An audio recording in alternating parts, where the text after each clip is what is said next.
Ever wonder what happens when Marvel tries to mix PTSD, politics and punchlines, and ends up writing a $200 million TED Talk about socialism?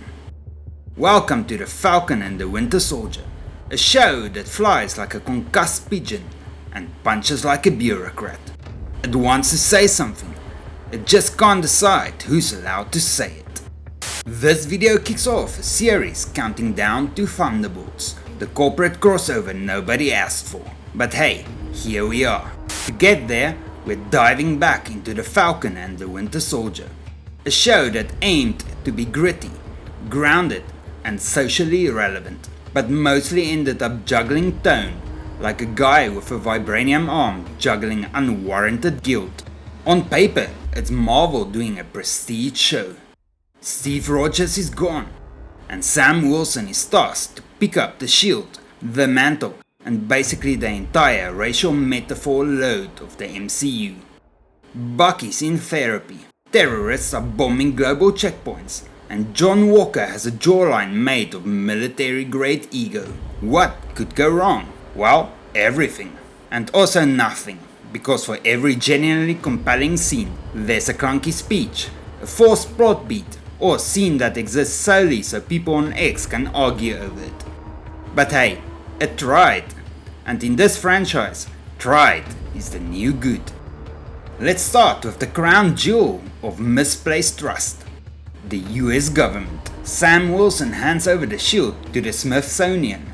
Not because he believes in the institution, but because Marvel needs a symbolic gesture that looks good in a trailer. But in true bureaucratic fashion, the government slaps a star on a white guy and calls him Captain America within the week. Meet John Walker. Decorated, obedient, marketable. Basically Steve Rogers minus the spine, plus a LinkedIn endorsement from Raytheon. Walker's not evil, he's the result of what happens when institutions confuse morals with morals. He's a soldier, and unlike Sam and Bucky, he's actually willing to do the dirty work of being Captain America, which, spoiler alert, sometimes include killing terrorists. We'll get to that. Meanwhile, a group called the Flag Smashers decide that things were better during the blip. Why? Because fewer people meant more free housing, less bureaucracy, and a lot more moral license to blow things up.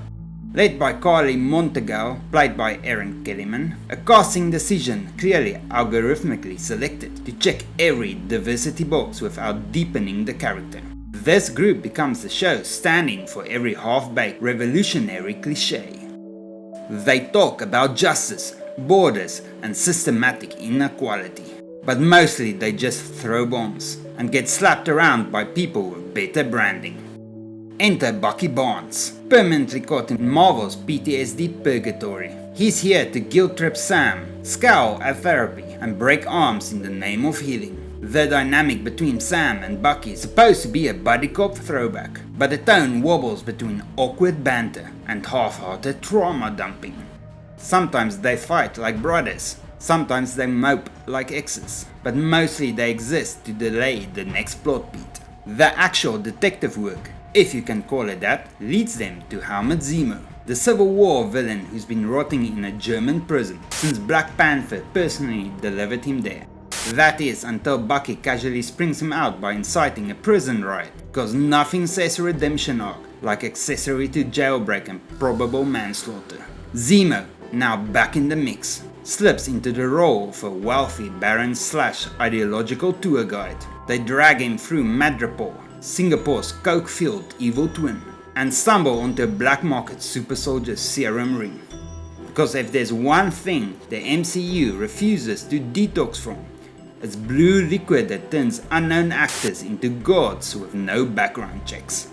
This leads us to Isaiah Bradley, a black super soldier whose history was buried because it didn't fit the American narrative. His scenes are compelling, raw, and brutally honest. So of course, Marvel uses him for 5 minutes, then throws him back into the narrative broom closet. His purpose is clear: make Sam and the audience second guess whether a black man should be Captain America.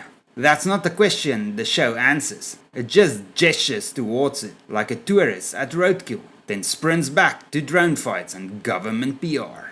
Speaking of PR disasters, Karli murders Walker's sidekick Lamar in a tantrum that proves what she really is, a child with superpowers and the emotional maturity of a college-aged feminist. So Walker, in a rare moment of decisive clarity, kills one of the flag smashers with the shield. Not in a back alley, not with poison, no, right in front of civilians, in a plaza with a bloody symbolic overhead smash that gets recorded on iPhones from 10 angles. And just like that, the audience fractures. Some viewers see Karli as a misunderstood rebel, and Walker as a fascist brute. Others see Karli as a deluded terrorist, and Walker as a guy finally doing what nobody else had the guts to do.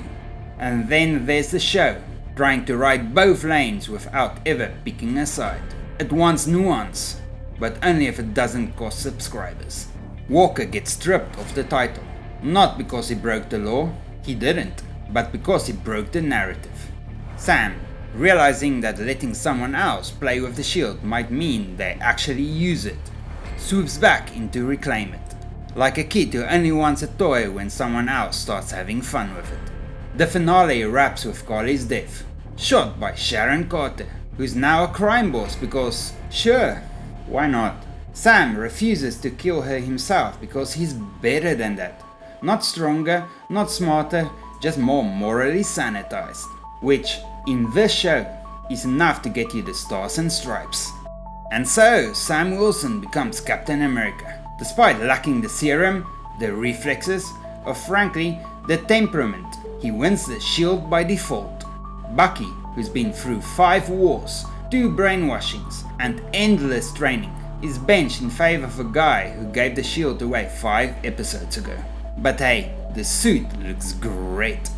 By the time the finale lumbers across the finish line, the Falcon and the Winter Soldier has forgotten what kind of show it's trying to be. The tone jerks between a Marvel-branded therapy session, a lecture on American imperialism, and a Netflix original trying desperately to be deep without offending anyone with a pulse. We get Sam's big moment in his new suit, his speech to the GRC, his glide down like a patriotic drone angel. He tells the world to do better, which is about as effective as telling a forest fire to chill out. The GRC nods politely, then gets back to whatever legislation they were pushing before a guy in wings told them to think about consequences. Sharon Carter is revealed as the power broker, an 11th hour twist that lands with the force of a wet napkin. Her motivations? Unknown. Her endgame? Undercooked. But she's back in the government's good graces, which says more about the system than the script ever does. John Walker, meanwhile, gets quietly rebooted as US agent. The show's way of admitting he was right, but still not marketable enough to win the title. Bucky gets a half-hearted redemption arc stapled together by apology tours and notebook scribbles. And Sam, he gets to be Captain America, because the plot says so. The Falcon and the Winter Soldier is a case study in studio compromise. Half action thriller, half after school special, and not enough of either. It flirts with big ideas about race, nationalism, legacy, and systematic power, but rarely commits to digging deeper than a Disney Plus synopsis.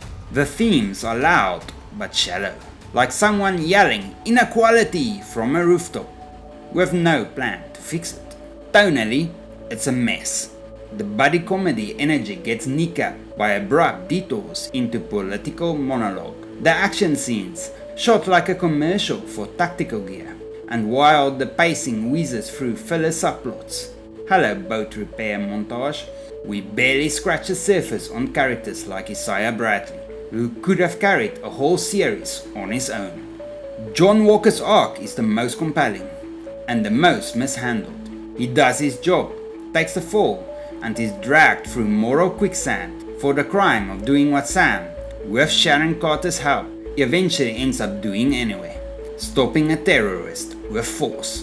Bucky, meanwhile, has spent years earning the mantle, only to be benched for narrative convenience. The show wants to be bold, but boldness without clarity just becomes noise. And behind all the noise, you can still hear the marketing team whispering. Let us know what you think. Agree, disagree, or somewhere between Walker did nothing wrong and Karli was just misunderstood. Drop your verdict in the comments. Was the Falcon and the Winter Soldier a bold pivot or checkbox collage with a vibranium shield? Stay sharp, stay rogue, and don't let the studios rewrite your fandoms. Smash the like button like it owes you reparations. Subscribe and ring the bell for more fearless breakdowns. Also, check out my Give Send Go campaign, link in the description. I run this channel full time with zero income. Donations help, but sharing helps just as much. Thanks for watching.